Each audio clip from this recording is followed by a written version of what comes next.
Hello students, welcome back to organised knowledge channel. आज की इस वीडियो में बच्चों हम डिस्कस करेंगे वर्कशीट 19 फॉर क्लास 7th सामाजिक विज्ञान की। बच्चों ये वर्कशीट है जो आपके लिए 4 दिसंबर 2020 के लिए शेड्यूल की गई है शिक्षा निदेशालय की ओर से। आज की वर्कशीट का जो टॉपिक है वो है वायु और ये हमारा कंटिन्यू है। आपको यहाँ पर कुछ चित्र दिए गए हैं। आपको चित्र देखकर क्या अनुभव हो रहा है? देखिए यहाँ पर जो छाता है वो उड़ रहा है, ठीक है। यहाँ पर बाल उड़ते हुए दिख रहे हैं, यहाँ पर धूल उड़ी हुई है, यहाँ कपड़े उड़ रहे हैं और यहाँ पेड़ों की पत्तियां उड़ रही हैं। यानी हर एक चित्र में कॉमन क्या है? कॉमन है कि उड़ रहा है। उड़ना किसके कारण होता है? उड़ना होता है वायु के कारण। जो भी चीजें होती हैं वो उड़ती हैं वायु के कारण। क्या आपने कुछ ऐसा देखा है, महसूस किया है? यह सब किसके कारण होता है बच्चों? पवन के कारण। अब देखिए हम पढ़ेंगे ये पवन होती क्या है, यानी हवा जो चलती है वो हवा क्यों और कैसे चलती है। उच्च दाब क्षेत्र से निम्न दाब क्षेत्र की ओर वायु की गति को पवन कहते हैं। यानी कोई एक ऐसी जगह होगी जहां पर दबाव जो है वो ज्यादा है और उच्च दाब क्षेत्र से जो पवन है वो किस तरफ जाएगी? जहां पर दबाव जो है वो वायु का कम है। उस जगह को, कम दबाव वाली जगह को भरने के लिए उच्च दाब से निम्न दाब की ओर वायु जो चलती है उसी को हम पवन कहते हैं। पवन मंदगति व तेज गति से चलती है। अत्यधिक तेज पवनें हल्की चीजों को उड़ा ले जाती हैं। आपको पता है तेज पवनें जो होती हैं, यानी बहुत तेज को हम तूफान कहते हैं, या वैसे नॉर्मली भी ज्यादा तेज पवनें होती हैं जो चीजों को उड़ा ले जाती हैं। तूफान के रूप में मजबूत पेड़ों को भी उखाड़ देती हैं। यानी जब तूफान आता है तो पेड़ों की जो जड़ें हैं वो भी निकल जाती हैं। तो आप समझ सकते हो कि पवन जो है हवा, उसका बल कितना अत्यधिक होता है। अब देखिए पवनों के प्रकार, यानी पवनें जो है वो कितने प्रकार की होती हैं। पहली है स्थायी पवन, दूसरी है स्थानीय पवनें और तीसरी है मौसमी पवनें या सामयिक पवनें। ठीक है, देखिए स्थायी पवनें, स्थायी का मतलब क्या होता है? जो रहती हैं, स्थायी हैं, ठीक है ना, बिल्कुल एकदम फिक्स हैं। ये वर्ष भर लगातार निश्चित दिशा में चलती रहती हैं, इसीलिए ये कैसी हैं? ये स्थायी पवनें हैं। ये वर्ष भर लगातार निश्चित दिशा में चलती रहती है। उदाहरण के लिए व्यापारिक पवनें, पछुआ पवनें, ध्रुवीय पवनें इसके उदाहरण होंगे। दूसरा है स्थानीय पवनें। स्थानीय यानी एक किसी पर्टिकुलर क्षेत्र में चलने वाली पवनें, स्थान के अकॉर्डिंग चेंज होने वाली पवनें स्थानीय पवनें कहलाएंगी। ये पवनें किसी छोटे क्षेत्र में वर्ष या दिन में किसी विशेष समय में चलती हैं, यानी इनका कोई समय भी फिक्स नहीं है। ठीक है, उदाहरण के लिए स्थल व समुद्री समीर। उत्तर भारत में गर्मी के मौसम में चलने वाली गर्म व सूखी पवन लू स्थानीय पवनें होती हैं। यानी जो लू है वो सारा साल तो नहीं चलती है, गर्मी होती है तब जो है ये गर्मी के समय में ये लू जो है वो चलती हैं। तो ये कैसी होंगी? ये स्थानीय पवनें होती हैं। नेक्स्ट है मौसमी पवनें या सामयिक पवनें। ये पवनें विभिन्न ऋतुओं में अपनी मौसम, अपनी दिशा जो है वो बदलती रहती हैं, यानी मौसम के अनुसार चलने वाली पवनें। तो जैसे ऋतुओं के अनुसार ये अपनी दिशाएं बदलती हैं। गर्मी में कुछ और होंगी, सर्दी में कुछ और होंगी, बारिश के समय इन पवनों की दिशा कुछ और होगी।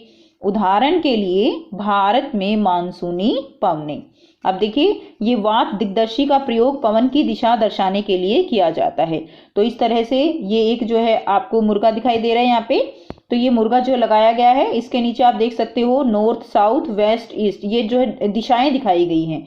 तो जिस भी तरफ की हवा चलती है उसी दिशा में ये जो है घूम जाता है और उससे जिस तरफ भी इसकी चोंच होती है, इसका मुंह होता है, वही दिशा किसकी होती है? वही दिशा पवन चलने की दिशा होती है। तो इस तरह से हम इसकी दिशा और जो है दिशाएं हम पता लगा सकते हैं कि पवन किस दिशा से किस दिशा की ओर चल रही है। नेक्स्ट देखिए प्रमुख वायुदाब पेटियां एवं पवनें। अब हम पढ़ेंगे वायुदाब जो है कहाँ पर कैसे होता है। वायुदाब में अंतर पवन प्रणाली की उत्पत्ति का प्रमुख कारण है। हमने पढ़ा कि पवन चलती क्यों है? वायुदाब में अंतर के कारण।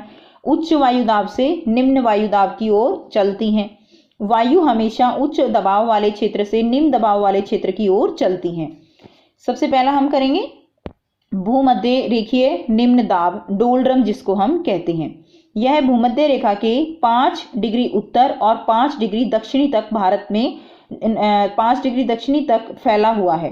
ठीक है, अब हम इसको देख लेते हैं। ये है भूमध्य रेखा, तो भूमध्य रेखा के 5-5 डिग्री जो है 5 डिग्री उत्तर और 5 डिग्री दक्षिण में ये फैला हुआ है, यानी ये जो पूरी लाइन आपको नीले कलर की दिखाई दे रही है ना, ये डोलड्रम है।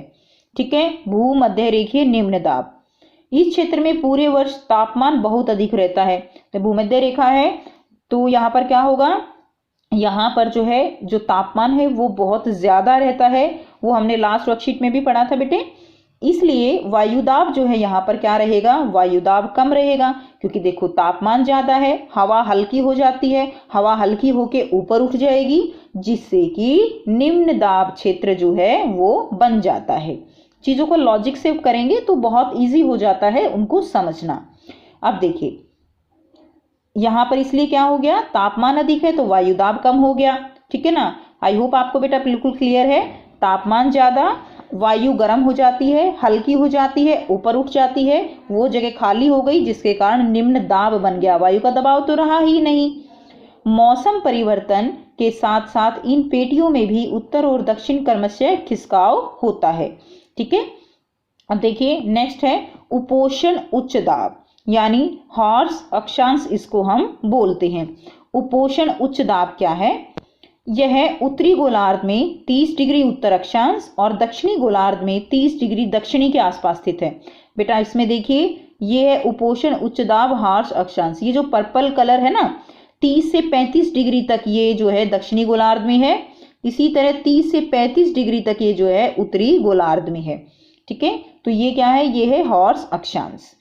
अधिक तापमान रहते हुए भी यहाँ पर उच्च वायुदाब पाया जाता है। तापमान यहाँ पर भी ज्यादा है लेकिन यहाँ पर उच्च वायुदाब है। यहाँ पर भूमध्य रेखीय पट्टी पर उठने वाली वायु ध्रुव की ओर बहने लगती है। होता क्या है देखिए, समझने की कोशिश कीजिए। भूमध्य रेखा पर हवा गर्म हो गई, मैंने आपको क्या बताया, गर्म हवा होने के बाद ऊपर उठेगी, ऊपर उठेगी तो वो जो है किस तरफ जाएगी, वो जाएगी ध्रुवों की तरफ। इसीलिए जो वायु है वो यहाँ पर इकट्ठी हो जाती है, जिसके कारण तापमान ज्यादा होने पर भी यहाँ पर वायु ज्यादा है, जिसके कारण दबाव जो है वो अधिक होता है। भूमध्य रेखीय पट्टी पर उठने वाली वायु ध्रुवों की ओर बहने लगती है, लेकिन ये पवनें पृथ्वी के घूमने के कारण पूर्व की ओर विक्षेपित हो जाती हैं। ठंडा होने के कारण वायु उतरने लगती है, इस तरह उच्च दाब क्षेत्र बन जाते हैं। यहाँ से जो पवनें भूमध्य रेखा की ओर चलती हैं उन्हें व्यापारिक पवनें कहा जाता है। यहाँ से जो पवनें जो है ठंडी होने के कारण वायु उतरने लगती है और क्या बन गया, उच्च दाब क्षेत्र बन गया।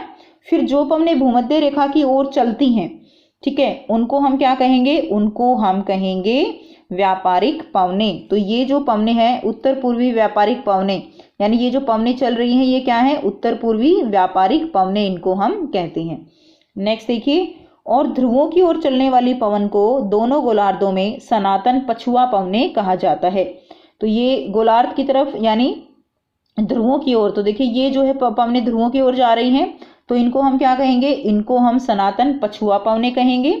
और जो पवनें इसकी भूमध्य रेखा की तरफ जा रही हैं उनको हम व्यापारिक पवनें कहते हैं। अब देखिए अधो ध्रुवीय निम्न दाब, दोनों गोलार्धों में लगभग 60 डिग्री अक्षांश के पास उत्तर और दक्षिण से 60 डिग्री अक्षांश, ये देखिए ये जो नीली लाइन है ये वाली 60 डिग्री, ये जो है ये वाला और ये वाला, ठीक है, ये दोनों दक्षिणी गोलार्ध में भी और उत्तरी गोलार्ध में भी, दोनों गोलार्धों में लगभग 60 डिग्री अक्षांश के पास उत्तर व दक्षिण से आने वाली पवन ध्रुवीय पूर्वी पवन और सनातन पछुआ पवन टकराकर ऊपर उठती हैं। ठीक है, जिससे भी यहाँ निम्न वायुदाब का क्षेत्र बन जाता है। तो ये जो यहाँ से जो पवन आती हैं दोनों गोलार्धों में, वो आती हैं ये वाली, ठीक है ना, ये आप इसमें डायग्राम में देख सकते हैं बेटा, ये ध्रुवीय पूर्वी पवन ये आती हैं और सनातन जो पछुआ पवनें हैं ये आती हैं। तो ये क्या होंगी, देखिए ये तो इधर से इधर जा रही है और ये इधर से इधर आती हैं, जिसके कारण क्या होता है, ये जो है टकराकर ऊपर उठ जाती हैं, दोनों पवनें टकराएंगी और ऊपर उठ जाएंगी, जिससे कि यहाँ निम्न वायुदाब का क्षेत्र बन जाता है। यहाँ तापमान कम होने के बाद भी वायुदाब कम पाया जाता है। ठीक है, अब देखिए यहाँ तापमान कम है लेकिन फिर भी यहाँ पर वायुदाब जो है वो जो है ज्यादा है। ठीक है, वायुदाब का क्षेत्र जो है कम होता है। हमने लास्ट वर्कशीट में पढ़ा था कि अगर तापमान कम होता है तो वायुदाब जो है वो उच्च होता है, लेकिन यहाँ पर पवनों के टकराने के कारण तापमान कम है लेकिन फिर भी वायुदाब यहाँ पर निम्न है। नेक्स्ट देखिए ध्रुवीय उच्च दाब। अब ध्रुवीय उच्च दाब यह दोनों गोलार्धों में 80 और 90 डिग्री अक्षांश, तो ये ध्रुवीय उच्च दाब 80 और 90 डिग्री अक्षांश ये जो है ये देख सकते हो आप, यहाँ पर होगा, इनके बीच स्थित है। बहुत कम तापमान के कारण पूरे वर्ष ध्रुवों पर उच्च दाब रहता है। तो तापमान कम है, दाब उच्च होगा, तापमान ज्यादा होगा, दाब कम होगा। यहाँ से निम्न वायुदाब क्षेत्र की ओर ध्रुवीय पूर्वीय पवनें चलती हैं। तो तापमान कम होगा, उच्च दाब होता है, जिसके कारण निम्न वायुदाब क्षेत्र की ओर ध्रुवीय पूर्वीय पवनें जो हैं वो चलती हैं। तो ये जो पवनें हैं ये देखिए ध्रुवीय पूर्वीय पवनें ये उच्च दाब से निम्न दाब की ओर चलती हैं। ठीक है, तो ये बच्चों आपकी आज की वर्कशीट। आई होप बेटा आपको ये डायग्राम जो है ये बिल्कुल क्लियर है। कोई भी आपको यहाँ डाउट है तो आप कमेंट करके पूछ सकते हो। यहाँ पर हमने डोलड्रम के बारे में पढ़ा जहाँ पर तापमान ज़्यादा है लेकिन दाब जो क्षेत्र है वो कैसा है, वो निम्न दाब का क्षेत्र होता है। उसके बाद देखिए फिर हमने यहाँ पर उपोषण उच्च दाब यानी हॉर्स अक्षांश पढ़ा। ठीक है, जिसमें हमने व्यापारिक पवनें और सनातन पछुआ पवनें पढ़ी। उसके बाद हमने अधोध्रुवीय निम्न दाब पढ़ा जहाँ पर ध्रुवीय जो पवनें होती हैं और सनातन पछुआ पवनें ये दोनों आपस में टकराती हैं, जिसके कारण यहाँ पर निम्न वायुदाब का क्षेत्र बन जाता है। और सबसे उच्च दाब कहाँ है, सबसे उच्च दाब है ध्रुव के पास, क्योंकि वहां पर तापमान सबसे कम होता है। अब बेटे हम इसके प्रश्न उत्तर करेंगे। पहला है पवन को परिभाषित कीजिए। तो यहाँ से आप करेंगे उच्च दाब से क्षेत्र से निम्न दाब की ओर चलने वाली वायु उसको क्या कहते हैं, उसको हम पवन कहते हैं। तो ये वाला आंसर आप लिख देंगे। नेक्स्ट देखिए, बस आपके 2 ही क्वेश्चन यहाँ पर दिए गए हैं, बहुत ही आसान है ये, लेकिन आपको ये सारी बातें पता होनी चाहिए। बेशक आपके क्वेश्चन आंसर में नहीं दी गई हैं, बट ये चीज़ें आपको बिल्कुल पता होनी चाहिए। अब देखिए मिलान करना है, आपको मैच करना है। तो देखिए स्थायी पवन जो है वो कौन सी है, व्यापारिक पवन है। स्थानीय पवनें लू हैं और मौसमी पवन जो है वो मानसूनी पवन है। ठीक है, तो इस तरह से बच्चों आप इसको मैच कर सकते हैं। तो ये थी बच्चों आपके आज की वर्कशीट। आई होप बेटा आपको ये वर्कशीट क्लियर है। कोई भी डाउट है आप कमेंट सेक्शन में कमेंट करके पूछ सकते हो। वीडियो अच्छी लगी तो लाइक शेयर जरूर कर दीजिए, चैनल को सब्सक्राइब भी कर लीजिए। And thanks for watching, have a nice day.